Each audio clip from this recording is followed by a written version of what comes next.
bate-papo e os bons amigos, sempre antenado no que é bom. Na mira do som, na mira do som, na mira do som, na mira do som. Estamos começando mais um programa Na Mira do Som, diretamente aqui do estúdio da Connect TV.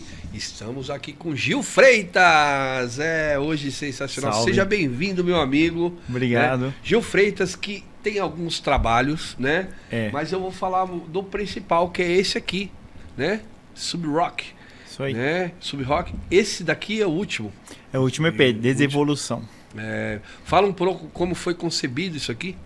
Né? Bom, esse CD tem 4 músicas, 3 músicas, elas formam uma trilogia, que é mais ou menos a ideia da capa, que conta a história desde um moleque, garoto de periferia, indo trabalhar de manhã cedo dentro de um ônibus, vendo um outro rapaz da mesma idade, mas com a condição financeira melhor, dentro de um carro importado, e aí começa a história dele, passando pela outra música que fala sobre trabalho, né? O cara tá trabalhando numa empresa qualquer, se matando e vendo que não vai chegar a lugar nenhum. E a última música que é um final feliz, que ele vai acabar largando tudo. É mesmo uma ópera rock, né? Passa de um para o outro. As 3 músicas, sim, as 3 primeiras músicas. E aí a última música é o cara largar tudo e quer viver sozinho, quer começar a vida do zero com a pessoa com que ele ama, assim. Cara, que termina com o final feliz. Cara, isso aqui é um trabalho... vou falar um pouco porque conheço um pouco, mas assim, sobre rock, hoje você é o vocalista. Sou vocalista. Mas você não era. Né? Não era. Então vamos começar por aí. Né? Antes da gente falar sobre um monte de coisa aqui, vamos falar sobre isso daí. Como é que foi você sair de ser o músico para ser o frontman, a pessoa que canta na banda? Cara, foi difícil, porque eu nunca quis isso, né? Então eu tinha uma outra banda antes, que eu fiquei 20 anos tocando baixo, fazendo no máximo uns back vocal perdido por aí. E nessa outra banda a gente chegou a gravar um CD autoral. Nesse CD autoral eu cheguei a cantar 2 músicas, mas eram músicas assim que o vocalista principal não conseguia cantar, era uma música um pouco mais pesada. E eu nunca cantei bem, cara. Depende da nota que você pedir pra eu fazer, eu não chego, né? Tô estudando, tô melhorando, né? Mas não era a minha praia.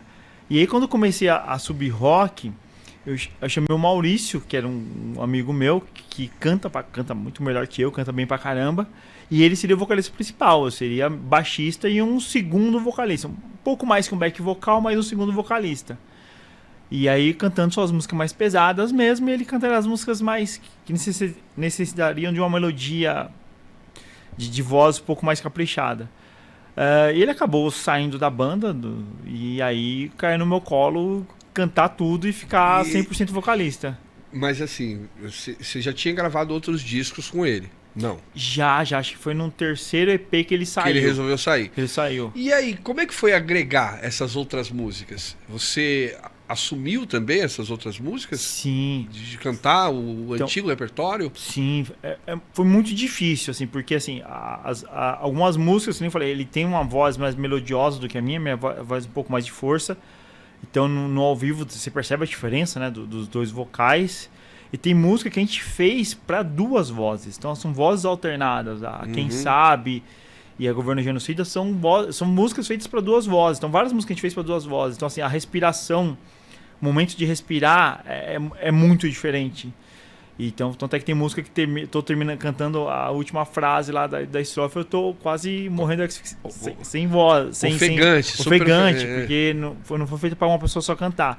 Então é muito difícil assim para uma pessoa que de repente, sei lá, uns 3, 4 anos, uns 5 anos atrás não cantava nada. De repente você tá cantando as músicas mais melodiosas. Ser o principal e cantar as músicas mais melodiosas. E eu sou meio macaco, né? Eu pulo e vou para um lado, vou para o outro cansa muito mais, canso né? Mais, muito mais, assim... Fisicamente. Essa preparação é mais difícil, né? Eu sempre que eu sou vocalista, também canto, correndo pra lá e pra cá, fica às vezes complicado. Se você não tem um certo preparo para aquele tipo de coisa, você termina, né, ficando complicado. Mas assumiu e agora é o principal vocalista da Sub-Rock. Isso. No susto, mas foi. No susto, mas foi. De repente apareceu, né? Isso aí. Vamos falar, tá nas plataformas? Estamos em todas as plataformas? Isso, estão nas plataformas de streaming todas, esse quarto álbum. E tem um CD físico, se alguém que ainda tiver, colecionador, tem gente que compra pra ter mesmo, assim, né? Tem gente que tem onde escutar, mas a maioria não tem mais. Também tá disponível, aí procura a gente que a gente vende. Eu tenho onde escutar todas as mídias ainda, cara. Eu também. Eu sou muito Eu sou multimídia, tem um cassete, tem um disco, tem um streaming, tem um CD. Eu só não consegui arrumar ainda um aparelhinho de MD. E tem os MD em casa. Esse ainda não tenho, mas assim, os outros eu tenho porque eu adoro escutar essas coisas físicas. Assim. Também. Entrevistei outras pessoas aqui que me trouxeram um presente de disco de vinil. Eu tenho, mano. É demais. Adoro essa coisa de, vou escutar a música mesmo, entender e tal. Também. Vamos falar um pouco dessa coletânea aqui, ó. Né? Que também. Esses são os 2 principais trabalhos agora, né? Pô, por causa da banda, acabei fazendo um selo de gravação, que é esse Records. E a gente, de uns anos pra cá, 2, 3 anos, a gente como se fosse mais gente, né? Sou eu, né? A gente, eu sozinho. Porque é o conglomerado de pessoas que é você só, né? A gente, eu sozinho. Bom, começou a investir em outras bandas, então a gente hoje tem 12 bandas no selo, no total, umas acho que nem sei se estão nativas ainda, mas já tem dezenas de músicas lançadas no streaming. E aí resolvi lançar essa coletânea física porque todo lugar que eu vou tem alguém importante, alguém do meio, e eu sempre estou muito nos rolês, assim, alguém que eu acho relevante entregar, eu entrego. Então se a pessoa ainda tiver onde escutar, escuta. Se não tiver, atrás tem um QR Code que você vai lá e tem uma playlist com todas as músicas lançadas e vai pra, isso que eu ia perguntar aqui. Então vai para aqui atrás aqui tem um QR Code aqui, né? Então aqui você consegue entrar e ir lá na playlist para saber. Isso com mesmo. 12 bandas, você falou, né? Aí tem 9, mas hoje eu tô com 12 bandas. 12 bandas. Algum critério para estar na coletânea? Qual que é o... a gente é focado em rock, né? Então, assim, a princípio o rock não é 100% fechado. De repente um MPB, um rap, um reggae pode entrar, mas a princípio o rock tem que estar bem gravado, né? Básico, né? Deveria ser básico. Deveria ser básico, né? Mas normalmente não é. Né? Às vezes não é. Tem que estar bem gravado. Quando a gente fala isso, a gente fala, é básico. Mas às vezes não é, né? Às vezes não é. Vamos falar um pouco desses seus trabalhos que você faz aí, além do selo de gravação. Vamos falar da Semana do Rock em Osasco, né? Sim. Como é que funciona a Semana do Rock? Bom, E qual que é... São 2 perguntas numa só, mas assim, como é que funciona, né? E como foi concebido isso, né? De ter a Semana do Rock? Né? Bom, a Semana do Rock já tem, se não me engano, há 11 anos. Ela é uma lei municipal. Então, foi uma luta, né? Eu lembro que foi uma luta muito grande para virar lei municipal e tal. Ele não é mais vereador, mas do Valdir Rock, se eu não me engano. E aí teve apoio do Motoclube Abutre, essas coisas. E aí foi em 2014, então são 11 anos. Mas apesar de ser uma lei, a gente sempre luta muito com a prefeitura, independente de quem esteja lá, para conseguir ter a Semana do Rock, né? Para ela ser concebida e conseguir acontecer, né?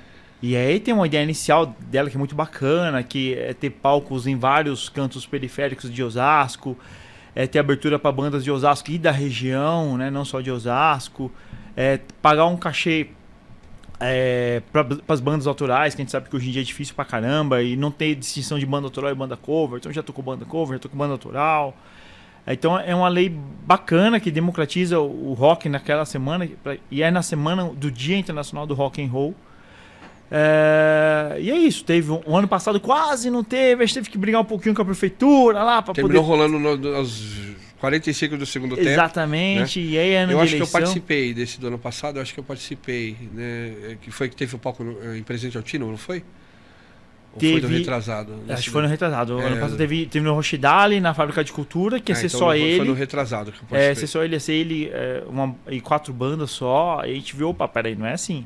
A gente foi lá, bateu na porta, conversou com a galera da Secretaria de Cultura, que foram abertos a receber a gente, né? E receberam, ouviram a gente, e fizeram mais um dia lá no centro. E então acabou tendo 2 dias, aí no centro teve mais bandas, mas foi muito corrido, muito em cima da hora, 45 do segundo tempo, sem divulgação. ainda é época de eleição, né? Então a prefeitura não tem aquelas restrições que não pode da legislação. Fazer muitas coisas, né? Fica mais atado com isso. É difícil arrumar as liberações? É sempre trabalhoso, assim. Sempre a gente meio que briga um pouquinho com a prefeitura, com a Secretaria de Cultura. A gente sempre dá uma forçada um pouquinho, porque senão as coisas acabam não acontecendo. E aí, por um lado, a gente entende, né? Porque tem orçamento, então é queda de braço, mesmo o orçamento da cultura sendo separado, né? Às vezes as pessoas têm uma visão, se vai ter cultura, não vai ter hospital. Não, cara, tem dinheiro para tudo, né? O orçamento é tudo. O dinheiro são separados, o orçamento é separado, né? O que é para cultura, o que é para saúde é para saúde, e as pessoas às vezes não entendem essa parte. Se não usar para cultura, não vai para lugar nenhum. Não vai para lugar nenhum, volta para o governo federal.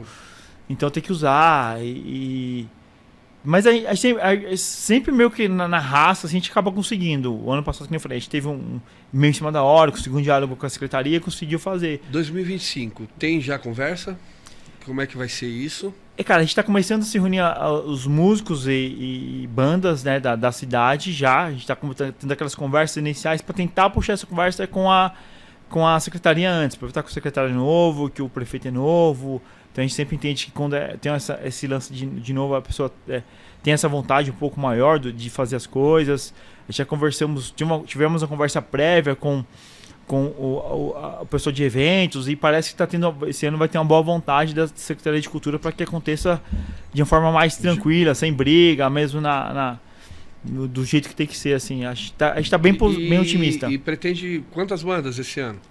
Assim, já tem uma ideia, mais ou menos? A gente não tem ainda, mas a gente espera que mais que o ano passado, né? O ano passado foram poucas bandas, foram 12, 13 bandas, assim. Então a gente espera um pouco mais, sim. Como é a semana do rock, seria uma semana inteira, mas também não acontecer na semana toda, né? Porque a semana... A ideia inicial do projeto, assim, que tenha os shows nos fins de semana, nos dois, entre o dia do rock e na semana do rock mesmo, que tenham palestras, Eu ia perguntar sobre isso, assim, fazer palestra, fazer workshop, essas coisas todas, né? Dentro da Semana do Rock, acontecer esse tipo de coisa. Exatamente. Ano passado a gente não conseguiu fazer as palestras, por exemplo, né? Nos workshops.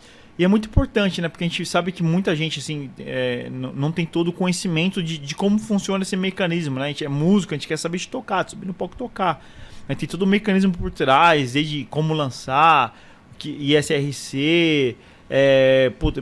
redes sociais, todas essas coisas que a galera acaba não sabendo, e isso ajuda, essas palestras, workshops ajudam muito nessas coisas. Engraçado que um dia eu vou trazer aqui pra gente só conversar sobre ISRC.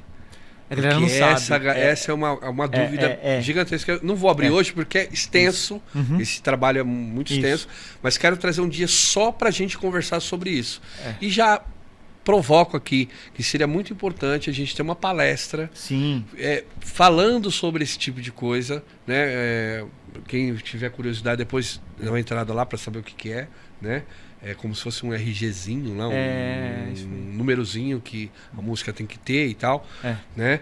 Então, assim, já provocando aqui que essa palestra tem que existir, porque as pessoas precisam conhecer os caminhos, principalmente quem trabalha com música, conhecer os caminhos que levam a você ter um registro da sua própria música. É uma coisa que eu sempre respondo assim, o tempo inteiro no meu WhatsApp. Assim, é impossível uma semana alguém não me passar uma mensagem perguntando como é que eu faço para lançar a música, o que eu preciso ter. Aí tem que explicar, SRC, todo esse processo, esse trâmite para você receber. O músico tá ali fazendo a parte artística, né? Fazendo a parte, e essa parte burocrática termina sumindo no meio desse... E a música autoral, na verdade, você recebe em vários pingados, né? Você recebe do ECAD um pouco, do stream outro pouco, e são uns pingadinhos. E se você deixa de ter um deles, é o menos que você recebe. E quem faz música autoral sabe, tem um bom risco que é da música estourar. Se estourar, de repente estourar e você não ter o registro que vai te pagar por isso. Exatamente. Né? Que seria o número do RG daquela música, né? Para deixar bem simples, é o CPF da música. É isso aí, CPF da música, gente, que eu falo. E é difícil de entender. Bom, como eu falei, uma hora a gente vai sentar só para falar sobre isso, porque é um assunto que é extenso demais e quero trazer outras pessoas para a gente debater sobre isso, não só conversar, para a gente poder falar sobre esse tipo de coisa e falar sobre isso. Vamos falar um pouco sobre os músicos de ruas da Paulista, que eu sei que você faz um trabalho lá também. E agora teve um grande problema. Que Prefeitura de São Paulo proibiu dos equipamentos de som estarem só para deixar claro, não foi proibido a música, foi proibido os equipamentos de som. Eu queria que você falasse um pouco sobre o seu ponto de vista, né, disso daí, e um pouco do seu trabalho que você já fazia lá. Bom, hoje em São Paulo existem 3 leis que regulamentam o músico de rua.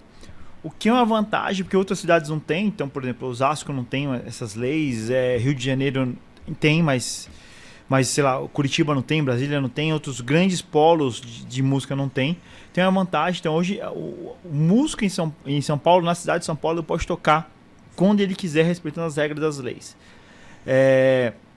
Dentro dessa regulamentação, tem vários pontos, tipo de volume, onde tocar, o horário de tocar, tem várias coisinhas lá que... Os pontos que regulamenta tudo aquilo. Faz muito sentido. E faz sentido, você não pode tocar na frente de hospital, não pode tocar em prédio ou casa, na prédio residencial ou casa, você não pode tocar na saída de metrô, não pode tocar em ponto de ônibus, são regras que fazem sentido pro negócio acontecer. E aí, um belo dia, a prefeitura falou assim, não pode mais ter caixas e amplificadores. Só que o grande X é a questão que nenhuma das 3 leis toca sobre o assunto. Não fala. Tem nada escrito. E aí foi o problema. Então, aí os músicos de rua... Aí quando eu falo músico de rua, não é de São Paulo. Eu tô falando do Brasil inteiro. Porque na Paulista a gente é do Brasil inteiro. A gente se posicionou... A gente, porque não é o Gil, né, cara? Todo mundo se posicionou na prefeitura. Porque existem 2 tipos de músicos que tocam na Paulista. O primeiro, que é o meu caso, que é aquele cara que toca para divulgar, que não tá lá todo domingo, tá lá esporadicamente, um domingo por ano, 2 domingos por ano, que pra gente a Paulista é importante pra caramba como divulgação. Mas se acabar a Paulista, a gente vai ficar triste, é um ponto muito legal pra gente tocar, mas a gente vai continuar vivo. Mas existe uma série de músicos lá que vivem daquilo, que vai lá, passa o chapéu. Todo final de semana tá lá e aquele chapéu é o aluguel, é a compra do mês, é a água, é a luz, aquele chapéu. E esses são os mais afetados, porque eles precisam disso para viver.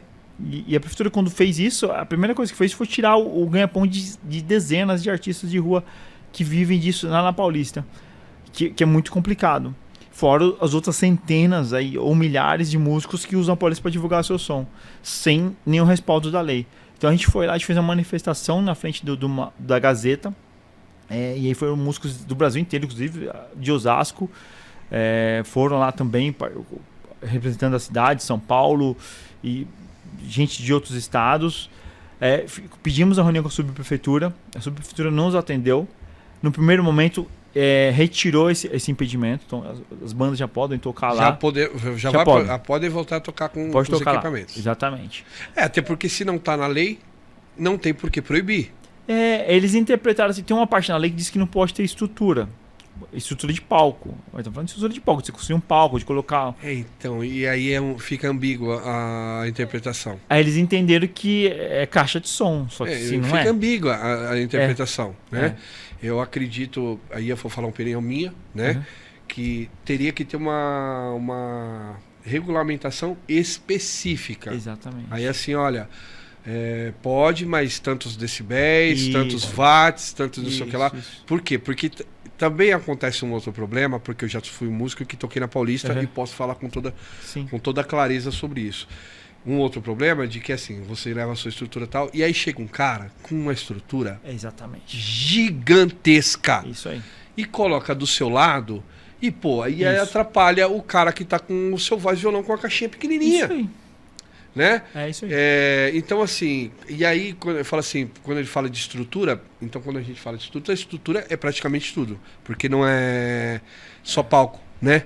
Estrutura é caixa de som. E aí que eles entenderam, só que também não está escrito isso. E como você falou, precisava ter uma regulamentação. E a gente está fazendo reunião já há 4 semanas sobre prefeitura, músicos, moradores, comércio, todos os agentes daquela que são envolvidos com isso, para poder chegar num consenso para a prefeitura ter uma portaria para poder regulamentar esses pontos.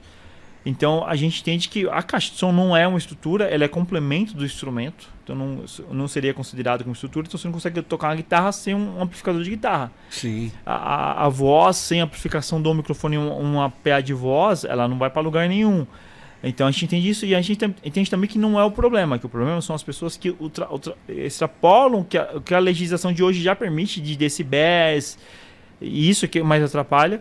E bem ou mal, uma caixa de som, ela tem um negócio chamado volume, né? Que você pode baixar, aumentar. E de repente, que isso não é um problema. O problema, na verdade... Tem um amplificador que vai até o 11 e aí que prejudica quem está em volta, né? E às vezes o que atrapalha, na verdade, vou citar um exemplo, mas assim, muita percussão. Vai lá, muita percussão, ainda microfone é percussão. Pô, é um problema, porque percussão não tem volume, né, cara? Você bate um surdo, não tem volume, é você batendo a mão lá. Você bater na mão lá. O volume é você mesmo ali, na sua intensidade. Né? E o problema não é nem percussão. Então, assim, a última semana que eu fui lá, que a gente tocou lá, tinha uma roda de samba acontecendo, nenhuma microfonação, os caras tocando lá. Cara, tava aí tranquilo, porque tava só o instrumento musical. Pô, mas já aconteceu também de ter uma fanfarra lá que tava hiper alto. Mas isso prejudica, por exemplo, o cara que toca um instrumento de corda, por exemplo. Ele não consegue acompanhar. Isso. Se ele não tiver uma caixa amplificada. Não dá. Né? Ele não consegue acompanhar. É. Porque, imagina, um grupo de samba com 7 coristas lá, um pessoal da percussão, né? E o cara do violão, só com o violão. Sim, não teria como o cavaquinho, né, cavaquinho, cara? Se não pegar a o cavaquinho, voz, não vai acompanhar, não tem como acompanhar. Né? É super complicado, né? Essa parte aí assim, mas acredito que tem que ter mesmo uma regulamentação. A gente entende lá dos moradores, né? Porque assim, pô, eu sempre brinco assim, eu não gostaria de ter uma banda de thrash metal tocando na minha janela às 10 horas da manhã, por mais que eu goste de thrash metal. Entendeu?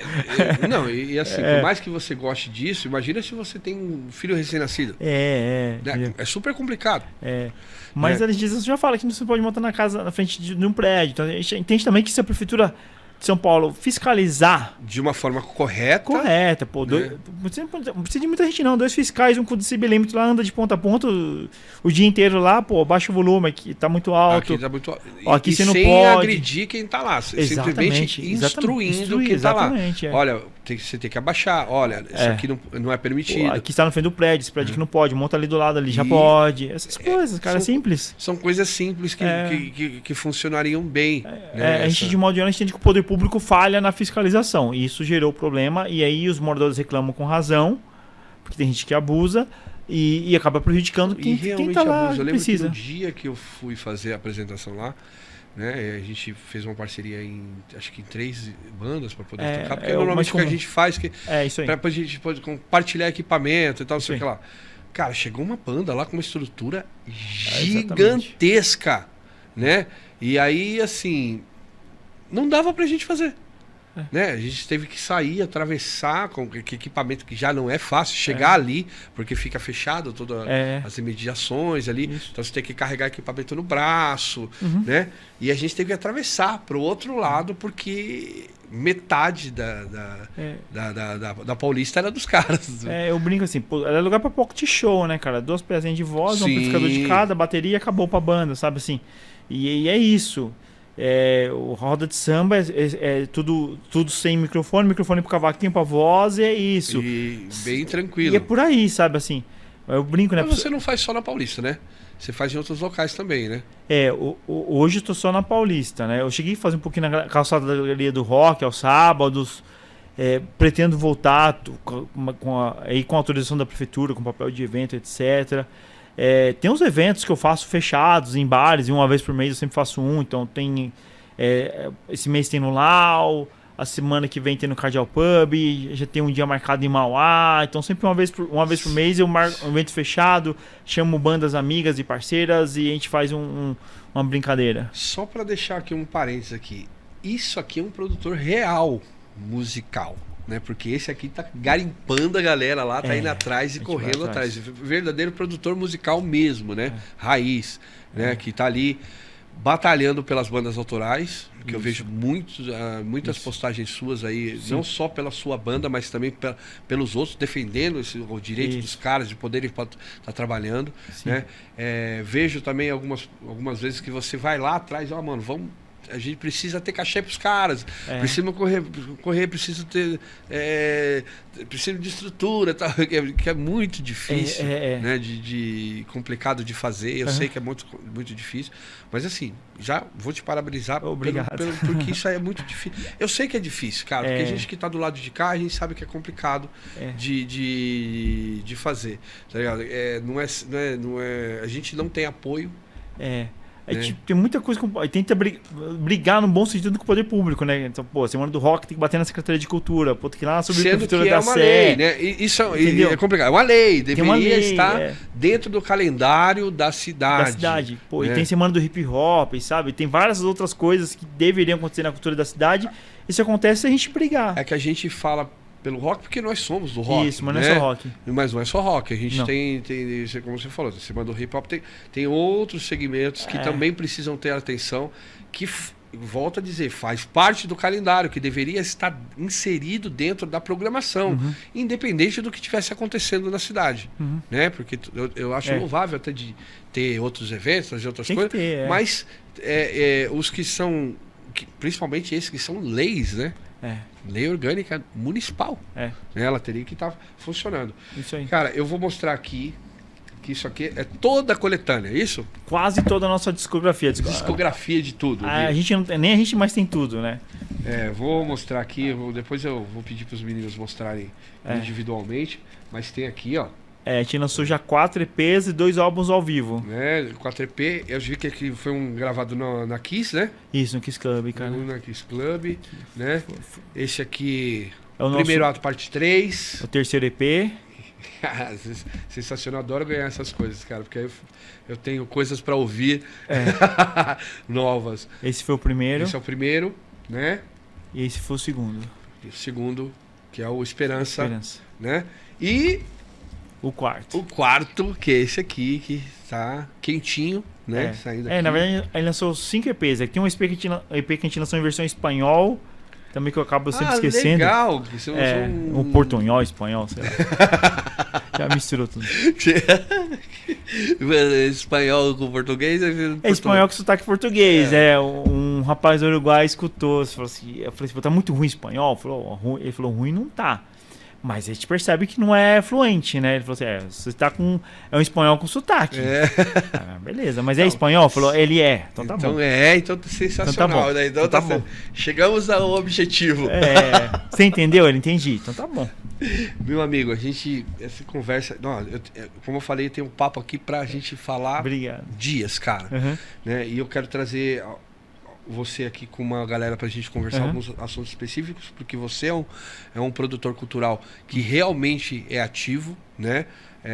Parabéns por isso. Obrigado. Né? Que é muito difícil, porque normalmente a gente desiste no meio do caminho, né? Muita gente desiste no meio do caminho, porque a gente leva muita porrada, né? Leva muita pancada e termina não acontecendo os nossos trabalhos e ficamos frustrados de não conseguir fazer os eventos. Eu sei que é muito difícil, mas, né? Eu quero primeiro agradecer você pelos espaços que você abre para as bandas, né? Que chuva que chove lá às vezes molha a gente sabe disso, né? Mas pro pessoal de casa lá, dá um recado para aquele cara que tá começando, que tá querendo fazer alguma coisa e dá esse recado para ele e como é que funciona. E também faça aí seu contato, como é que faz para levar sub-rock, quem quer entrar na coletânea, fazer parte da produção, passa todos os seus contatos pra galera aí. Pô, legal. Primeiro assim, cara, quem quiser fazer rock, faça, se for, vá atrás. Rock não é fácil, é difícil, né, gente? É um segmento que hoje ele tá menor um pouco no cenário musical brasileiro. Aí tem uma frase do Lau, né? Rock é um esporte sangrento. Então acho que é esse caminho, mas não desista, vamos lá junto. Assim, estão várias bandas tentando o tempo inteiro. Quem quiser curtir Sub Rock, é Sub Rock Oficial, todas as plataformas de streaming, redes sociais, vai lá e busca a gente. Se quiser quiser participar do selo, quiser saber mais informações sobre o que eu faço, pode entrar lá no assessoria _produção, ou procurar Gil Freitas _ Sub Rock também, tudo Instagram. Que aí eu sempre brinco assim, demoro pra responder, mas respondo. Assim, no lerdo. Mas é porque, cara, a gente tá demora mesmo, vai responder, mas responde. Eu sou a prova viva disso. Porque, cara, você sai de um lugar pro outro o tempo inteiro e às vezes você vai, pô, esqueci de responder, mas respondo. Cara, e aí vai lá, é isso aí. Eu quero agradecer muito a sua presença. Eu que agradeço. Já fica o convite aí no dia que você quiser trazer a banda toda. Legal. O convite tá aqui. Já vou deixar também aberto aqui que quero ajudar na Semana do Rock em Osasco, né? Quero ajudar, quero abrir um espaço para poder fazer o Na Mira do Som lá no dia da Semana do Rock, mostrar pra galera como é que é feito, né? Mostrar principalmente os bastidores, né? Então o Na Mira do Som vai estar aberto para isso, tá bom? E, cara, agradecer muito a sua presença aqui. Obrigado, agradeço demais, assim. Foi muito legal, tá certo? Galera de casa aí, muito obrigado você que está assistindo Na Mira do Som. Semana que vem tem mais e até a próxima.